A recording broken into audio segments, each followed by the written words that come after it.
नमस्कार, due bridge में आपका स्वागत है। आप देख रहे हैं शाह आलम के साथ।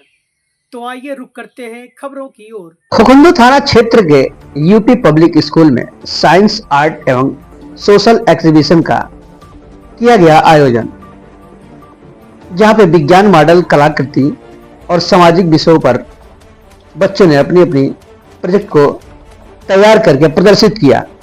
जहां इस एग्जीबिशन को लेकर के छात्र छात्राओं ने अपनी अपनी प्रतिक्रिया व्यक्त की। देखें पूरी रिपोर्ट में। क्या नाम आपका? गुड आफ्टरनून सर, मेरा नाम आकाश कुशवाहा है। मैं क्लास 9 का स्टूडेंट हूँ और ये मेरे क्लासमेट आयुष गुप्ता है। हम लोगों ने एक प्रोजेक्ट बनाया है जिसका नाम क्या है? हमारे स्कूल का नाम यूपी पब्लिक स्कूल है, जो कि खुकुंदू में स्थित है। हम लोगों ने एक प्रोजेक्ट बनाया है, renewable energy based crop protection project, जिसमें हम लोगों ने किसानों के एक बहुत बड़े प्रॉब्लम को सॉल्व करने के उद्देश्य से प्रोजेक्ट बनाया है। जैसे हम लोग को पता है कि किसान अपने खेत में सब्जियां बोते हैं और वो वहाँ पर हमेशा उपलब्ध नहीं रह सकते हैं, तो बड़े जानवर उसमें घुस की सब्जियां खा लेते हैं और नुकसान कर देते हैं। तो उसके लिए हम लोगों ने जो प्रोजेक्ट बनाया है, इसमें अगर कोई भी जानवर इसके अंदर एंटर करने की कोशिश करता है तो सायरन बजने लगेगा और आवाज आने लगेगी। दिखाइए। हाँ बताइए। अच्छा, ये जो जानवर है, सपोज दैट ये जानवर है, जानवर जैसे ही जा रहा है यहाँ पे, एक और कीजिए इसको।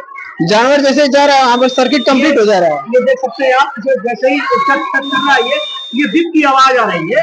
एक बार कीजिए, बीप की आवाज है, लाइट जल जा रही है जी। जी, और बहुत सारे किसान ऐसे करते हैं कि वो लोग लगाते हैं ऐसा सिस्टम, लेकिन उसमें शॉक का सप्लाई दे देते हैं, इलेक्ट्रिक शॉक का।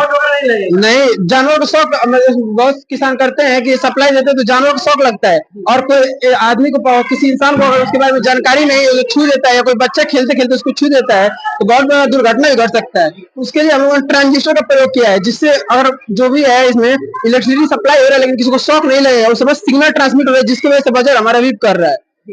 और अगर मान लीजिए कि गांव में देखते हैं कि इलेक्ट्रिक सप्लाई नहीं आता, उसके लिए हमने सोलर पैनल का प्रयोग किया हुआ है, और इलेक्ट्रिसिटी नहीं आती तो सोलर से बिजली जनरेट होगा, और धूप भी नहीं निकलता है, उसके लिए हम लोगों ने विंड मिल लगाया है, जिससे विंड से एनर्जी जनरेट होगा, और इस एनर्जी को किसान अपने खेत में इरिगेशन करने के लिए यूज कर सकता है और बहुत सारे एक्टिविटीज में भी यूज कर सकता है। हमारा प्रोजेक्ट भी वर्क करेगा इसमें।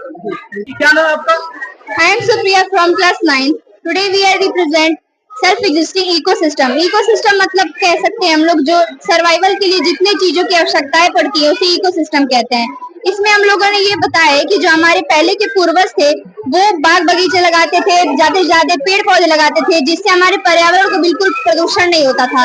अभी के लोग अपने कामों में इतने व्यस्त हो गए हैं कि पर्यावरण के बारे में बिल्कुल ध्यान नहीं दे रहे हैं, जिससे हमारा पर्यावरण प्रदूषण बहुत ज्यादा बढ़ गया है। हमारे पूरे भारत देश में दिल्ली एक ऐसा राज्य है जिसमें प्रदूषण बहुत ज्यादा है। जैसे कि अगर छोटा बच्चा भी अगर श्वास ले रहा है तो उसे कह सकते हैं कि वो सिगरेट पी रहा है, उसके समान प्रदूषण है दिल्ली में।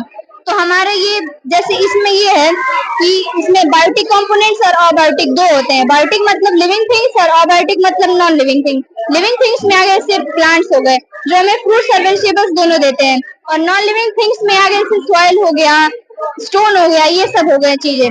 उसके बाद से इसमें आते हैं प्रोड्यूसर्स, कंज्यूमर्स और डिकम्पोजर्स। प्रोड्यूसर्स मतलब वो जैसे प्लांट हो गए जो हमें फ्रूट्स और वेजिटेबल्स देते हैं, और कंज्यूमर्स जैसे ह्यूमन बींग्स हो गए, एनिमल्स हो गए जो उन्हें कंज्यूम करते हैं।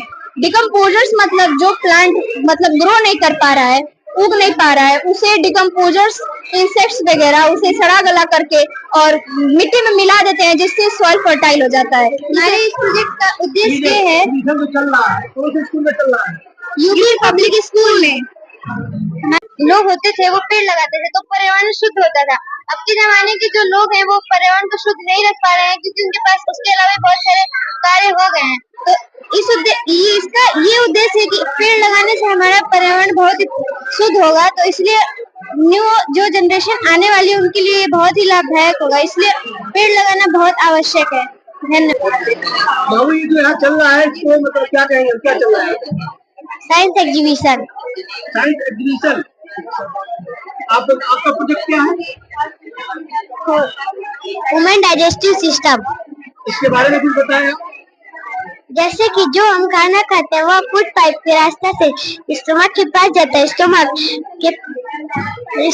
के पास जाता है, फिर वह उसके पास जो लीवर होता है वो खाने को जूस देता है, जिससे आधे खाने पच जाता है, फिर वो जाता है स्मॉल स्मॉल इंटेस्टाइन के पास स्मॉल इंटेस्टाइन उसको अच्छे से पचाता है, फिर वह